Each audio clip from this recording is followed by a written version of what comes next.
Hello, my name is Kumar Saurabh. I am from Giridih, Jharkhand. I did my 10th, 12th and graduation from Giridih, Jharkhand. 10th and 12th from CBSE and graduation from IGNOU from Giridih College. Earlier, I teach in an academy as a doubt solving educator of reasoning in SSC sector. And after that, I am preparing for UPSC and I have given 2 attempts of UPSC prelims. Now I give you demo of UPSC polity. Okay, let's continue. Polity में हमारा पहला क्या है? Constitution, constitutionalism and constitutional law. Polity में हम लोग constitution पढ़ते हैं, उसमें कॉन्स्टिट्यूशन के बारे में हम लोग पढ़ रहे हैं.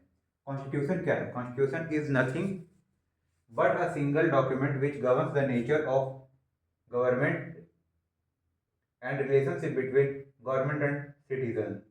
ओके, कॉन्स्टिट्यूशन वो चीज़ है जो कि हम लोग को बताता है, वो ऐसा चीज़ है जो ज़्यादा कुछ नहीं, एक सिंगल डॉक्यूमेंट है कॉन्स्टिट्यूशन, जो कि हम लोग को बताता है या गवर्न करता है गवर्नमेंट किस नेचर का होगा, डेमोक्रेसी रहेगी या ऑटोक्रेटिक रहेगी या सोशलिज्म रहेगा या कैपिटलिज्म रहेगा, और nature of government and relationship between government and citizen, और गवर्नमेंट और सिटीजन के बीच में रिलेशनशिप कैसा रहेगा.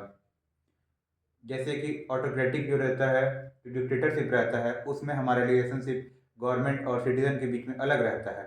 बट डेमोक्रेसी में गवर्नमेंट जो है जिम्मेदार रहती है सिटीजन के हर एक राइट्स की, हर एक चीज़ की. Constitution is supreme to all law. Constitution जो है सुप्रीम है सब लॉ से. Constitution cuts all the law but law doesn't cuts constitution. Constitution जो है तो हर लॉ से सुप्रीम है, हर लॉ से ऊपर बढ़ के है. जितना भी लॉ इस देश में है उससे ऊपर कॉन्स्टिट्यूशन रहता है. बट कॉन्स्टिट्यूशन जो है तो कोई भी लॉ को काट सकता है. जैसे कोई लॉ है उसको कॉन्स्टिट्यूशन काट सकता है, बट लॉ कोई भी कॉन्स्टिट्यूशन को नहीं काट सकता है. ये नहीं कि ये लॉ जो है कॉन्स्टिट्यूशन से ऊपर, नहीं, हमेशा कॉन्स्टिट्यूशन ही ऊपर रहेगा लॉ से. इसलिए हम लोग बोलते हैं constitution is written by blood not by ink. Constitution जो है तो ब्लड से लिखा जाता है. देखिए यहाँ पर हम लिखे हैं is written by blood not by ink, क्योंकि कॉन्स्टिट्यूशन पाने के लिए बहुत सारे बलिदान दिए जाते हैं, बहुत तरह का यातनाएं सहनी पड़ती हैं. जैसे हम लोग को अंग्रेज से आज़ादी मिले, इसके बाद कॉन्स्टिट्यूशन ही अपना चाहिए था ना. अपना देश आज़ाद होने के बाद पहला काम क्या हुआ?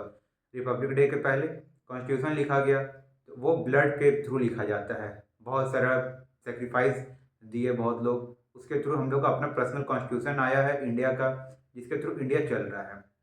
Okay, next constitutionalism. कॉन्स्टिट्यूशनलिज्म क्या होता है? कॉन्स्टिट्यूशनलिज्म होता है आइडिया, थ्योरी, थॉट. कॉन्स्टिट्यूशनलिज्म होता है हमारा आइडिया, थ्योरी और थॉट, सोचने का तरीका, जो कहता है limit the power of government. Constitutionalism जो है सब गवर्नमेंट का पावर को लिमिट करके रखता है. गवर्नमेंट है हम, अब मेरा गवर्नमेंट चल रहा है, मेरा मन में आया कि चलो पूरा देश को हम जो है डेमोक्रेसी से ऑटोक्रेसी की तरफ ले चलते हैं, तो उसके ऊपर क्या कॉन्स्टिट्यूशन है, कॉन्स्टिट्यूशनलिज्म है. ओके, जो कि क्या बोलते हैं गवर्नमेंट को रोकेगा, लिमिट करेगा पावर उसका जो है सो डेमोक्रेसी से लेकर के ऑटोक्रेटिक की तरफ ले जाने से. वही है, लिमिट करता है पावर गवर्नमेंट का. अब कोई गवर्नमेंट आया, उसका मन किया कि नहीं पूरा देश में हम लोग बाहर से रिफ्यूजी ले आते हैं, तो कॉन्स्टिट्यूशन उसको मना करेगा कि नहीं हम रिफ्यूजी नहीं ला सकते हैं या कुछ करते हैं, हमारे पास देश का नागरिक है, ये सब चीज़ करता है. अब कॉन्स्टिट्यूशनल लॉ क्या होता है? कॉन्स्टिट्यूशन होता है रिलेवेंट स्टैट्यूटरी लॉ रहता है, उसके मिला जुला लॉ. जुडिशियल डिसीजन जैसे कि बहुत सारे सुप्रीम कोर्ट, हाई कोर्ट के डिसीजन हमारे लिए मान्य रहते हैं, जो कि आगे किसी केस के लिए या तो फिर कॉन्स्टिट्यूशन के लिए या गवर्नमेंट के लिए काम आते हैं. कि ऐसा जैसे केशवानंद भारती केस वो बहुत रिलेवेंट रहा है, वैसे ही बहुत साहबानू केस, वो सब केस जो है सो आपका जुडिशियल डिसीजन में आ जाता है कि देश के लिए हमेशा चलते आता है, कि उसको रिलेवेंट रख के माना जाता है. Customs and convention. कस्टम्स और बहुत सारा कॉन्वेंशन भी होता है गवर्नमेंट से गवर्नमेंट के बीच में, गवर्नमेंट से देश के बीच में, पब्लिक के बीच में. Plus legal norms and non legal norms. कुछ लीगल नॉर्म भी रहता है और कुछ नॉन लीगल नॉर्म भी रहता है, जो कि हमारे कॉन्स्टिट्यूशनल लॉ को प्रीफर करता है, डिफाइन करता है। नेक्स्ट हम लोग देख रहे हैं क्लासिफिकेशन ऑफ कॉन्स्टिट्यूशन। कॉन्स्टिट्यूशन का क्लासिफिकेशन हम लोग करते हैं। ये इसका दो क्लासिफिकेशन है, टाइप ऑफ गवर्नमेंट और extent of codification. Type of government, किस टाइप का गवर्नमेंट होता है? गवर्नमेंट दो तरीके का होता है, यूनिटरी और आपका फेडरल। ओके, उसके बाद फिर हम लोग देखेंगे एक्सटेंट ऑफ कोडिफिकेशन, जैसे कॉन्स्टिट्यूशन लिखा हुआ रहता है या बिना लिखा हुआ, रिटन और unwritten. Okay, type of government पहले हम लोग देखते हैं। टाइप ऑफ गवर्नमेंट क्या है? यूनिटरी, मतलब यहाँ सिंगल गवर्नमेंट रहता है, और फिर फेडरल, जहाँ दो गवर्नमेंट रहता है। अब दो गवर्नमेंट समझ में नहीं आ रहा होगा ये क्या होता है, और ये सिंगल गवर्नमेंट। सिंगल गवर्नमेंट मतलब कि जैसे कि वहाँ पर स्टेट नहीं रहता है। ओके, वहाँ सिंगल एक ही कंट्री का एक ही गवर्नमेंट रहता है। जैसे इंडिया में हमारा दो गवर्नमेंट हो गया, एक आपका स्टेट का, जैसे मैं झारखंड का हूँ तो हमारा एक झारखंड में झारखंड गवर्नमेंट हो गया, और एक इंडियन गवर्नमेंट हो गया, भारत सरकार और राज्य सरकार, वैसे ही। और यूनिटरी मतलब सिंगल गवर्नमेंट, जैसे श्रीलंका, सिंगापुर, ये छोटे छोटे कंट्रीज हैं, तो यहाँ पर दो गवर्नमेंट। अब सिंगापुर में छोटा सा कंट्री ही है, समझिए दिल्ली, या दिल्ली से थोड़ा बड़ा, तो उसमें क्या दो गवर्नमेंट रहेगा? तो उसमें एक सिंगल ही गवर्नमेंट रहता है जो कि पूरा देश को संभालता है। All power concentrated in one government, जितना जितना भी पावर रहता है सब एक ही गवर्नमेंट के पास रहता है। और हम लोग अब देखते हैं फेडरल में, जिसमें दो, देखिए यहाँ पर यूनिटरी में 1 लिख दिए, फेडरल में 2 लिख दिए। फेडरल में 2 यूनियन और स्टेट गवर्नमेंट, जैसे कि अभी बताए थे। वो कहाँ कहाँ है? इंडिया में हो गया, यूएसए में, ईटीसी, और भी बहुत जगह पे। ओके, हमारे पाकिस्तान में भी है हमारे हमारे नहीं, पड़ोसी, दुश्मन जो बोली। India and USA, etc. Powers are distributed between central and state. Power जो है वो डिस्ट्रीब्यूट रहता है सेंट्रल और स्टेट दोनों के पास। कुछ पावर सेंट्रल का अपने रहता है जो कि हर स्टेट पे लागू रहता है, और कुछ स्टेट का अपना पावर रहता है जो उसके दरमियान ही रहता है।